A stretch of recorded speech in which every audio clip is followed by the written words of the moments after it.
All right. So really what I want to do today is it's really just a forum of you can ask some questions and so on.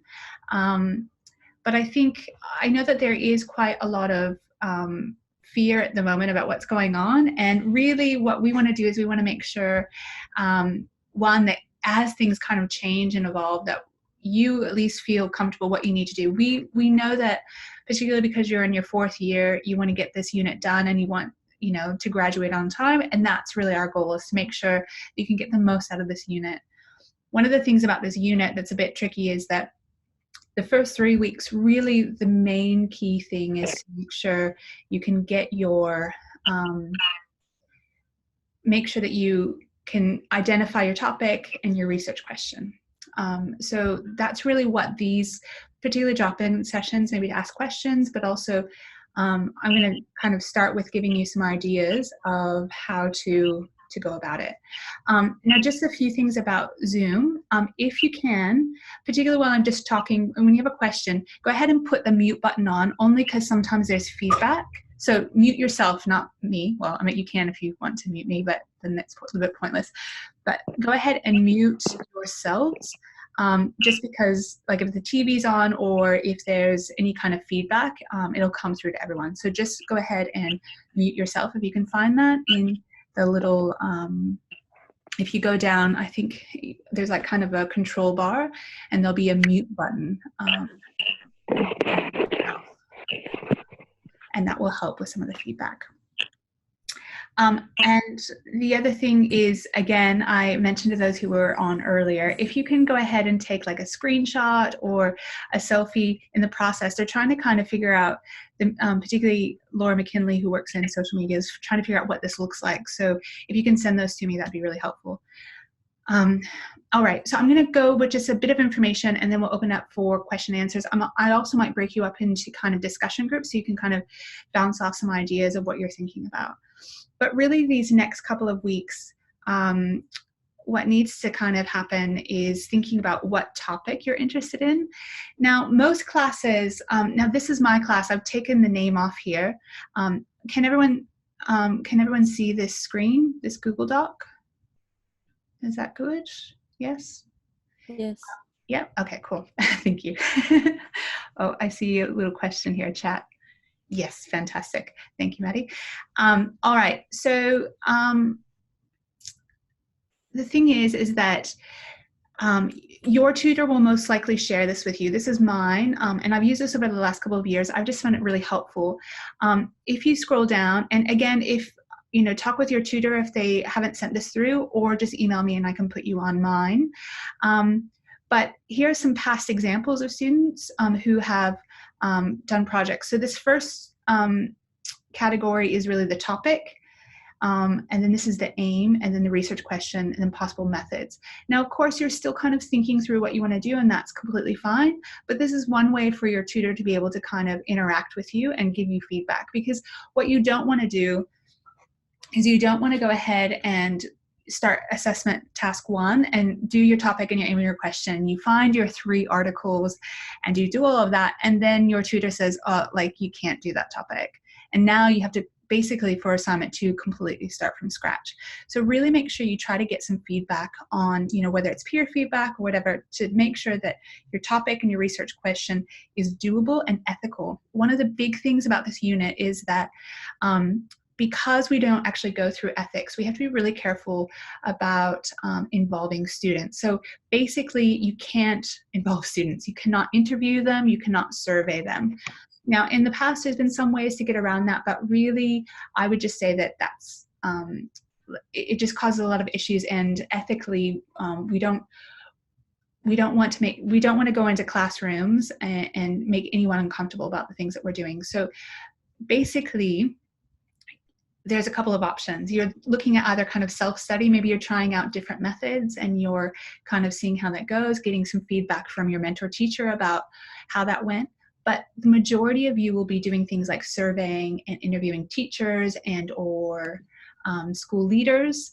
and or your colleagues, your pre-service teachers or your lecturers. So it's really important to know that you can't actually, and even like student work. So in this example, someone had put this up and they said, I want to observe students. Observing students is fine, but you also have to be really careful because you have to know what you're observing. I mean, sometimes we observe for no reason, so you really have to figure out what you're observing. Otherwise, you're spending a lot of time and not getting a lot of information.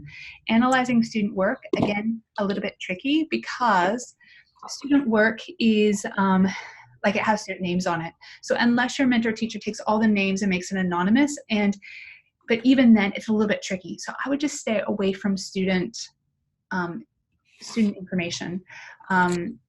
Just because it is a little bit tricky in that regard. I'm trying to keep up on the chat as well. Okay, are we allowed to survey parents? This is a good question. Again, I think you need to talk specifically clear with your tutor. Sometimes, like if you're in the past, students have gotten opportunities if they, for example, work at after-school program, they have really close relationships.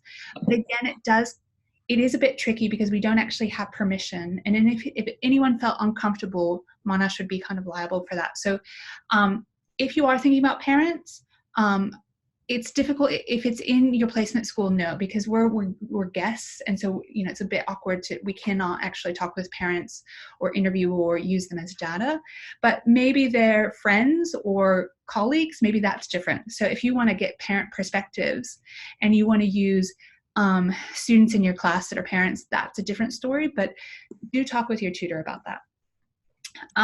So that's something to think about when you're trying to think. So, and the other issue that students have when we do these activities and these research projects is that some people have such incredible ideas, and they're really big ideas, and for the scope of what we're doing, because the other thing is you have to consider what second semester is going to be like.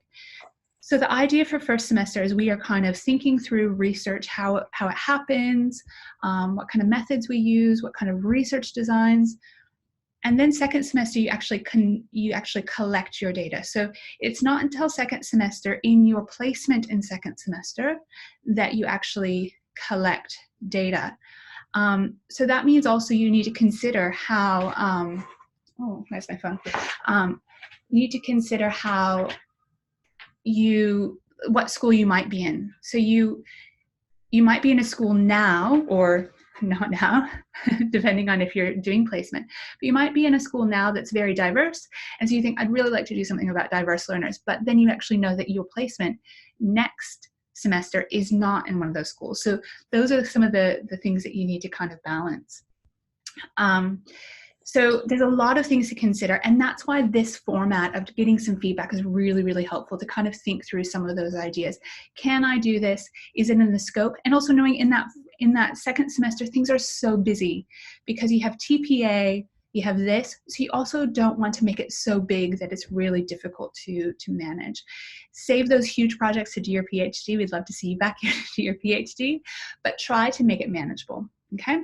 So if in this document, there are some examples of past students who have looked. So some of the topics were things like student voice, feedback, mixed ability grouping, teacher well-being, teaching Aboriginal and Torres Strait Islander, histories and cultures, professional development. Now, one of the things I want you to just have a quick look at is if you look at the questions, most of them start with what or how, okay? What strategies or approaches. A lot of people will create research questions when they're first trying out, and they ask something like, do something. It's a yes or no question. Yes or no questions we don't use in research because if it's just a yes or no, like we're usually looking at perspectives. So think about that when you're creating that. Sorry, I'm just looking at the question. Okay, the question is, apart from surveying students or students' work for the research assignment, are there any suggested approaches to find data?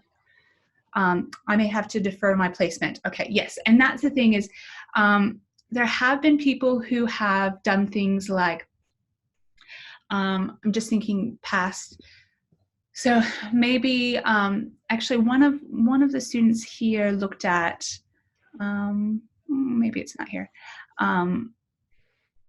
Well, like assessment. So you could actually look at assessment at from a university perspective. So you could actually interview lecturers, or check or interview your colleagues, your pre-service teachers about their own experiences. So if you don't have placement, you can think about, interviewing your lecturers and or your colleagues about their experiences, either with strategies or so on. So know that if you don't have placement, then there are those options. But do talk with your tutor and try to think through, because also you want to do a topic that you're interested in, because you're going to be doing a lot of research in this area. So it needs to be something that's interesting. Okay. Let me just check, just trying to keep up with the chat. Okay. So what I'd like to do now, so I kind of talked a little bit, the other things, so research question, what, how, those are a lot of questions that we want to start with. And the aim, so looking at the aim, really the aim of this should be somehow connected to your own development as a teacher. So if you want to find out strategies of how to support classroom management strategies, that's the aim, is to really kind of help you as a beginning teacher. So think about the aim in regards to helping yourself as a beginning teacher, as well as maybe providing, because a lot of times research is because we want to inform new knowledge and we want to, change the world. Unfortunately, your project probably is not going to change the world, though it's probably very interesting. So think about the aim in regards to how does this actually help you as a teacher? How will this impact your own teaching approaches or ability? All right, so what I want to do now is we can ask maybe some general questions, and then I'm going to break you up into kind of breakout groups, so you can maybe just discuss, and what it'll do is it'll just kind of automatically assign you to different groups, and you can kind of talk through some of the things like what you're thinking, aims, questions, and then we'll come back. But before we do that, does anyone have any questions? Go ahead and you can just pop off your mute button and discuss if you'd like. Anything you'd like to share? No, okay. Oh, Ebony? Nothing? Okay. All right. So what I'll do now is, because you might have questions after you start talking, so I'm just going to, and I'm just letting you know, I'm new to all of this kind of Zooming. I've Zoomed before, but there's a feature called breakout groups, and so it's but what I'll do is I'm going to put you in these groups. It'll just automatically, it'll send you a note, it'll say join this breakout group, and then I'll bring you back all together. So the breakout group will just be to kind of discuss your initial ideas, and then when we come back, any questions you can ask me, but then we'll also talk about structuring assignment, the first assignment. Okay. A question just came in. Oh, 2 questions came in.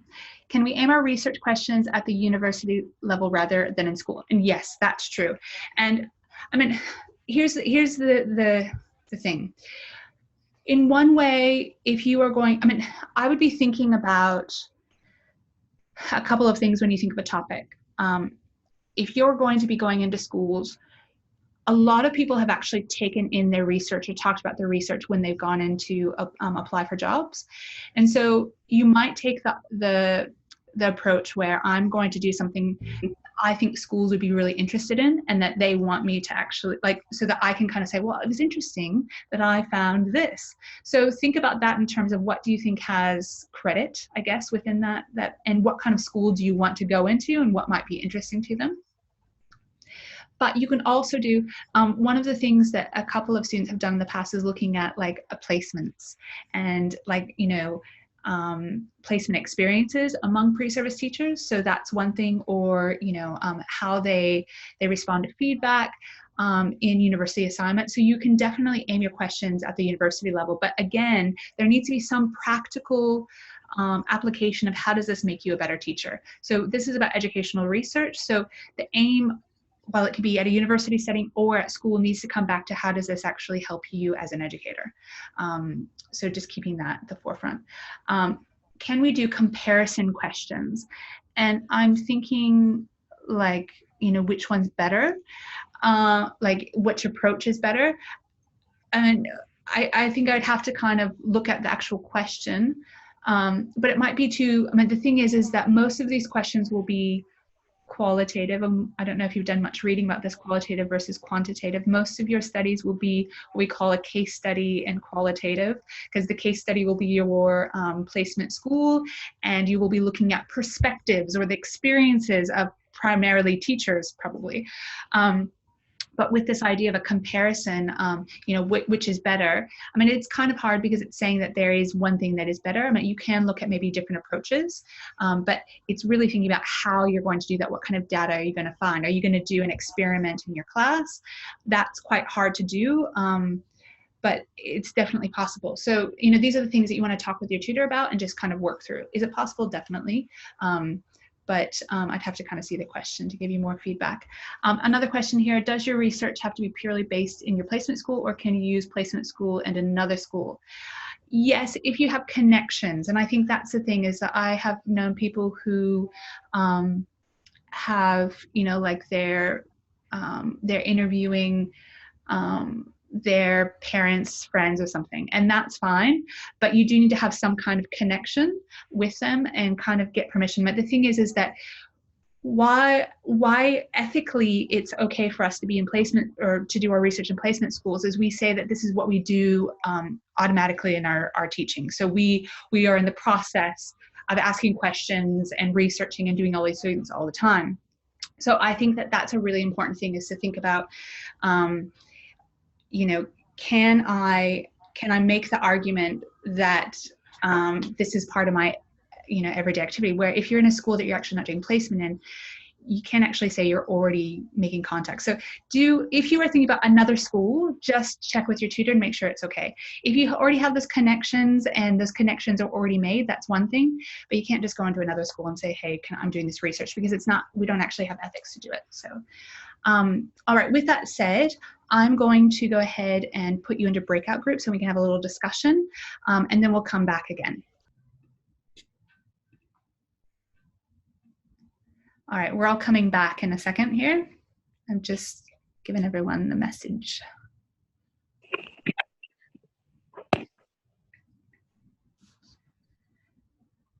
Welcome back. Everybody's coming back slowly but surely. I was trying to go into the little groups. Again, like, I'm all new to this, so I'm just going in creepily into groups. But I didn't get to all groups. So, you know, we can talk about some of the questions. I think one of the things that came up as I was kind of visiting some of these groups is that just not knowing where to start. And that's why that Google Doc, I think, is helpful. Just to clarify, I think that the Google Doc is, so I have some from my class and I've shared it with other tutors. So you should be getting a link. But in the case that you have no idea what I'm talking about when I say Google Doc, and you have not heard from your tutor about a Google Doc, just send me an email. So it's melissa.barnes@monash.edu, and I can add you onto mine. But I think that's the first step in kind of looking at what other people have done, but identifying what would be interesting to you. You know, something that you're, you know, a little bit passionate about, and then trying to think of what kinds of questions. But remember that you don't have to, I think the stress is going, okay, I don't know how to do a research question. And that's why putting something in the Google Doc of ideas, at least your tutor can interact with you once you put your ideas in there, and kind of steer you into various, you know, directions. Are there any kind of, let's see, is everyone, yes, everyone's back. Good, okay, we're getting some chats here.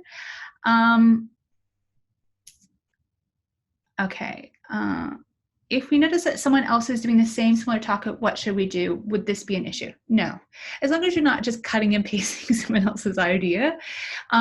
But, you know, I think that there will be overlap. I'm thinking about last year, I think that there was probably a group that was doing things on classroom management. So there was probably similar people doing stuff on classroom management or the use of technology in the classroom. But ultimately your findings will be slightly different because you're looking at different schools or different contexts. But feel free, I mean, if I was you, like if there's a similar topic, that's fine. I'd try to change the question a little bit.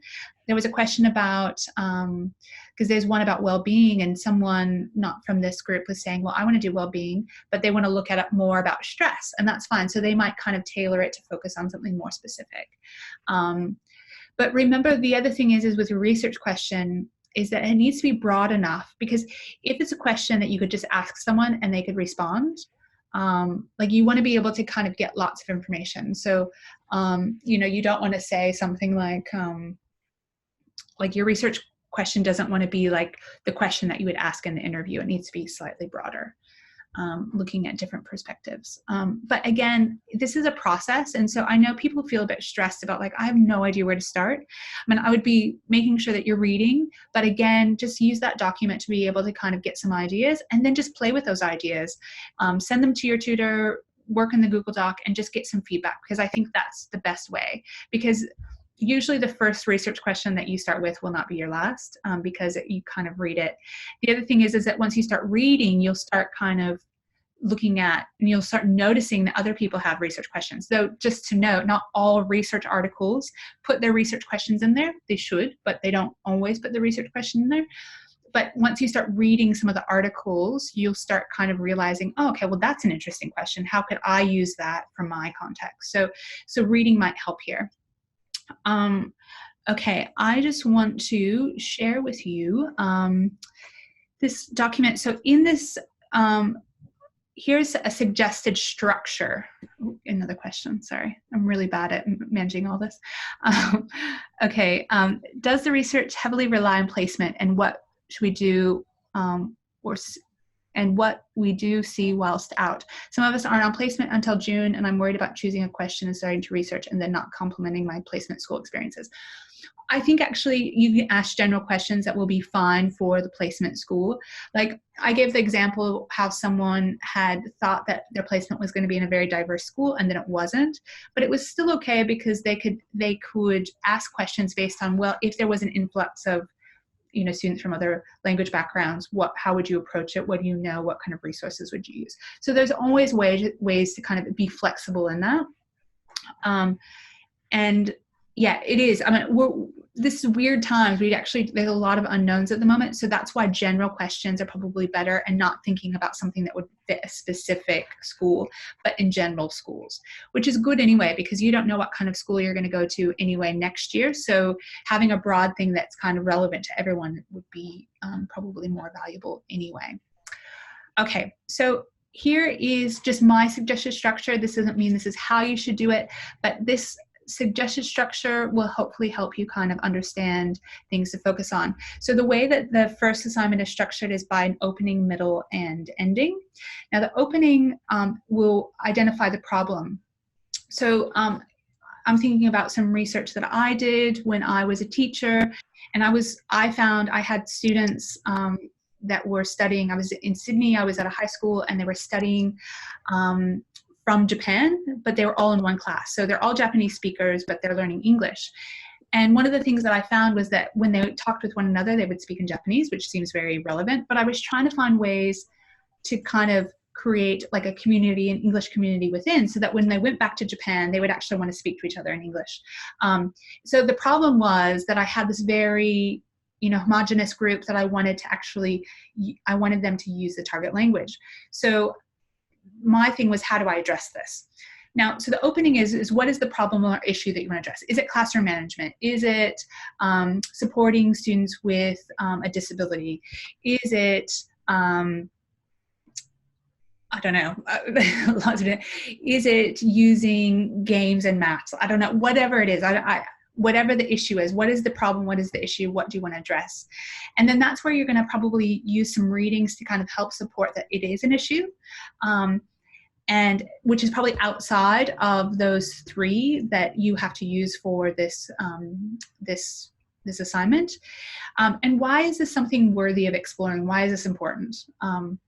And one of the things about the opening is having something interesting that kind of connects to your own experience. So maybe you provide a little narrative of something that's happened in the class and why this issue is really important. Or maybe it's your own experience. And then you also need to connect it to the professional standards. So this opening is really kind of arguing that this issue or problem is worth exploring, and providing kind of your own experience or a story that kind of helps someone understand that it is a problem or issue. Then the next section of that opening is talking about the aim. So if you are looking at teacher perspectives, which most of you will probably do, you need to explain why getting their perspective is important or helpful for you as a pre-service teacher. So another aim might be to inform your own practice. So how does this actually help you as a teacher, and how is the perspectives of teachers helpful in your own practice? And then you will also state your research question or questions. I wouldn't do a lot of questions. I would do 1 or max 2 questions. It's easier actually to just have 1. So 1 or 2 questions that you're looking at. I'm just going to take a few questions before I go on to the middle section, because I'm starting to get some. Okay. Can we interview parents in our placement school if they give us permission to interview them? No. Partly because we're guests in the placement school, and so parents are out. I mean, they have to be personal contacts with you, and even then you need to make sure it's okay with your tutor. Can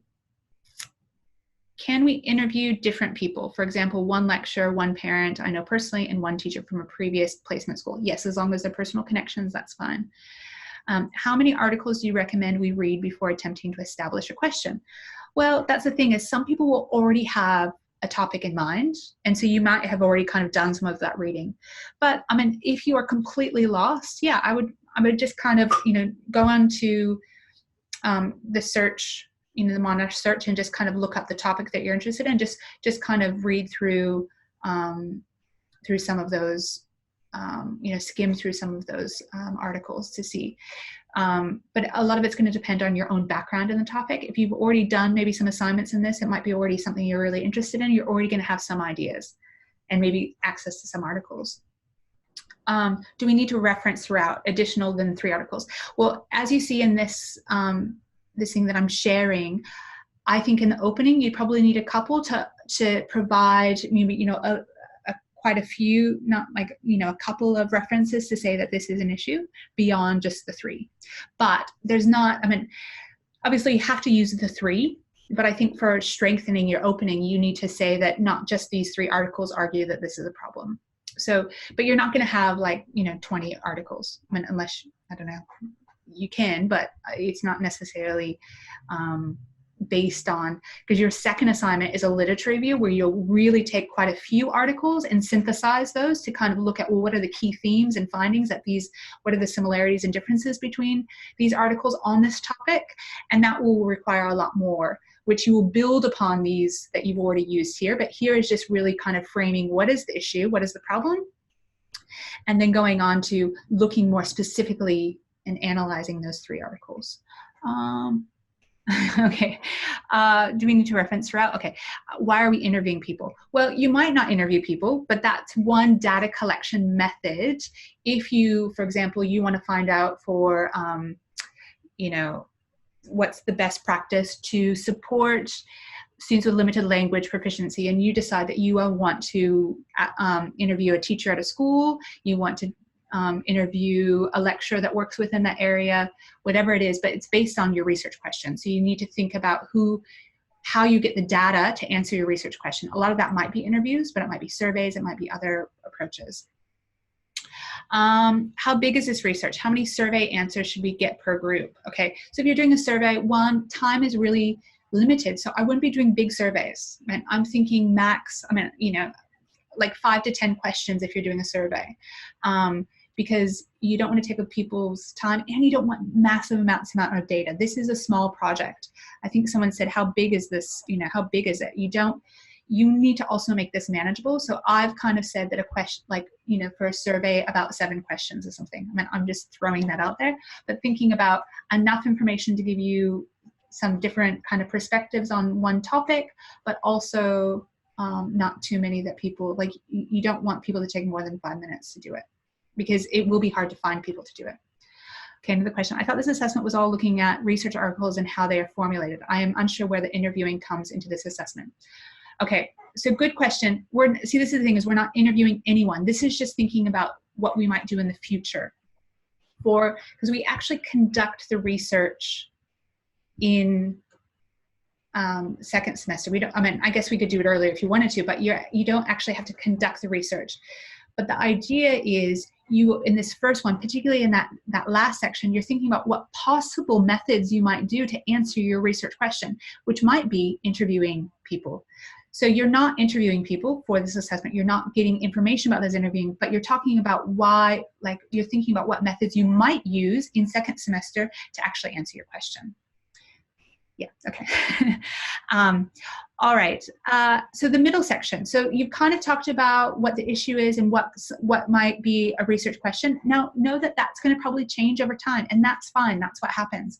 But you still need to have an idea of what you want to do, what problem you want to look at, and how you might want to look at it. And that's this section, this first section. Now, the middle section is about looking for articles, mainly 3, okay? 3 articles. And the first part is talking about how did you search for it? What kind of search terms did you use? What was the process that you used? Don't spend a lot of word count on this, but it is important to kind of show the academic side of it that you've gone through. Maybe you've looked at both Google Scholar and you've looked at the library, the library search, and you've looked at various things and you've come down to these 3. But then deciding, why did you choose 3? Did you choose 3 because they were from 3 different countries? Did you choose the 3 different ones because one used interviews, one used surveys, and one used document analysis?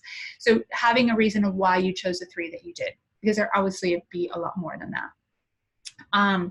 So that's not a huge section about, you know, why or, you know, how you did it and the features of the articles. Now, this is, again, my suggested idea, but how you do it may be different. So you actually report on 1 article, the best one that you have, that kind of you think, oh, this is a really good one. So you talk about what is the research questions and were they answered? Because sometimes people never answer the question, which isn't a very good publication. And how well did they do that? How does this article contribute to the overall discussion of the topic? And how relevant and meaningful is this research? And then you can discuss some of the following components, but you don't have much space for this. So what are the aims or questions? Some of them won't have the question or the aims explicitly, and that's something to talk about, that they didn't explicitly state it. What is the research design? So is it qualitative, is it quantitative? Was it a lots of participants or 2 participants? Was it in a school? Was it in a, what was the context? What were the data collection methods? Maybe interviews, surveys. How did they analyze the data? And what were the ethical considerations? Maybe they didn't use students, maybe they did, but they had to get permission from parents, these sorts of things. And then what were the key findings? What were the main things? So that's a lot to write in 500. So you'll really have to condense that as much as possible. Then the next is comparing the 2 other articles with that key article. So how are the 2 articles the same? So maybe one had a really large number of participants and others didn't. Maybe one had just a survey and it was across many schools, and then the other ones were just, a few interviews with a few people. So that's discussing those. And then the end is, what are the key advantages and disadvantages of using those approaches in those chosen articles? What you will mostly probably find is that those are big projects and you won't be able to do that in your small scale study, because you are just doing this for your own teaching practice. So that's a discussion of going, I'm not going to have 500 participants and I'm not going to be able to have a validated survey. So knowing that this is what I'm thinking about doing. So not only are you talking about the advantages and disadvantages of how they've used that, but how it relates to your own context. So how practical or ethical would this be for you to do? And so like right away you'll say, well, I can't work with students, or I can't do this with parents. And so I have to think about, how do I take some of this information and then just look at teacher perspectives or something. So that's where you're going to kind of consider those things. So what other aspects will you have to change or reconsider to fit your own context? Knowing that you're only in placement for a short time and you're going to be doing TPA. And then how do these articles inform or shape your own approach to research? Okay, so that's a lot of talking. I hope that was helpful. Research is a very complex, kind of messy thing. It's really, I think by the end, most people go, it's really interesting. But I think the first part is really hard of shaping, what do I want to do? What is the problem I want to look into? And how am I going to approach that? That is the hardest thing. But once you actually get your research question, you will be fine. So I think once you find a topic, and again, you don't have to, if you don't know a research question yet, that's fine, but at least find a topic and then start trying to see if you can find some articles. But if you already have a question in mind, then talk with your tutor, interact, figure out how to make sure that that question is doable within your placement. Okay, so that was a lot of information, and I'm getting quite tired of my voice. Are there any more, just popping up on chat, are there any questions that you have that I can help you with today? I feel like I'm like a customer service rep. And you can either chat or you can actually talk to me in person, whichever you'd like. It is a bit weird just talking at you at the moment. Hi, I'm Sudi. Hi, Sudi, how are you? Good. I'm just wondering, do you think it's better to do like a descriptive kind of research or more experimental? Because I feel like I don't really understand what experimental research is right now, but I feel like that's what most research is that I've read. Yeah, no, experimental is quite hard within classroom settings because in experiment, you have to control various things. So we have quasi-experimental, which we'll talk about. But like I said, I think most of you will be doing, very simplified kind of research that looks at a case study being the placement school, or, a context. Maybe it's Monash is the context, or pre-service teachers is the context, whatever. And it will be some kind of, some kind of descriptive or exploratory or something like that, that it just explains things from the perspectives of other people. You could do an experiment, which would be something like, but this is, for example, an experiment might be like, okay, for one of my tutorials for EDF4100, I am going to do it completely online using Zoom, and the other one they're only going to have access to the Moodle activities and resources, but no like virtual classes. And then I see basically how well, and I'm looking at maybe engagement, and I'm looking at scores at the end, which obviously we couldn't do for this one because we can't look at student scores. Yeah. But then I'm comparing. So one gets one treatment and one gets the other treatment. Yeah. Okay. So just quite hard to do within our placements. Yeah. So you're probably just going to be, and that's why I say you'll probably focus a lot on people's perspectives or experiences and just gathering those. And that's why a lot of you will do interviews and surveys. But, there's other people that might look at documents, like maybe how is, looking through newsletters or any kind of things on the website to look at how diversity is explored, something like that. So you could be a document analysis. So there's some of those ideas as well. But again, it has to be practical, something that's going to be, you have to also kind of manage your time, be practical about it. Yeah, thank you. Yeah. Okay, here we go. I'm getting some more questions. Okay, the topic can be related to anything educational, yes. And again, this is where your interactions with your tutor will be like, okay, well, maybe focus on this or focus on that. So that's why just getting something out there to start with so that you can kind of talk with your tutor is important. I know the tutors will be conducted via Zoom for the following weeks. Then do we have to stick to our own tutorial time? Like I will receive a Zoom link from my tutor discussion forum, or will there be a very large Zoom conference for all of us? No, I'm pretty sure the way that it's happening, and there will be further information about this, is that our tutorials will go on as planned, but they will just be via Zoom, and they probably won't be the full 2 hours, because even for us, like this hour, like it'd be hard to kind of keep interaction going for 2 full hours, so it'll be shorter, but they will be virtual, I'm pretty sure. But again, we need to wait till further information, is that we'll have this information, we'll have our tutor at this tutorials at the same time, and you'll be given a link. So probably from your discussion forum or sent out through a message, there'll be a link for you to join, just kind of like this, but at your designated tutorial time. Yeah. But I think the discussion, these drop-in sessions will continue on. Like for Peninsula, and some people may be from Peninsula, some people may be from others. It's not really from Clayton as well. But I think the drop-in sessions will also stay, but they'll be virtual. So they'll be here for question and answers. All right. Yes, and this is recorded. So you can just keep on listening to my voice over and over again. Lucky you. Yes, this is recorded, and I'll put it up on Moodle after we finish here. All right, well, we only have a few more minutes. Any other last minute questions? I hope you're not feeling overwhelmed, but hopefully feeling a little bit more like you know what you need to do. Okay, another question.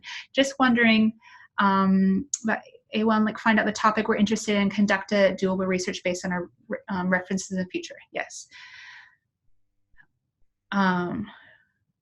So is it like justify we would do this and this, not evaluate the process? Yeah, so, and that's the thing is, I mean, what you will find is that the assignments kind of build on each other. So you'll be getting feedback through each process. So, I mean, it hasn't been completely, it's not out of the question that you start assignment 1 and then you later for assignment 2 decide to do something completely different. People have done that and been like, actually, I'm not really interested in that. But really, it's just kind of thinking about a topic you're interested in, because you're going to be working with this topic all year round. So thinking about something you are interested in, and that will really kind of maybe help improve your own practice. Think about something, you know, what is a problem or issue or question that you have that you'd really like to find more out. So try to make it, you know, personally interesting. And yeah, it needs to be doable. So that's the balance, is maybe something you're interested in and then making it doable could be, you know, they're at odds with one another.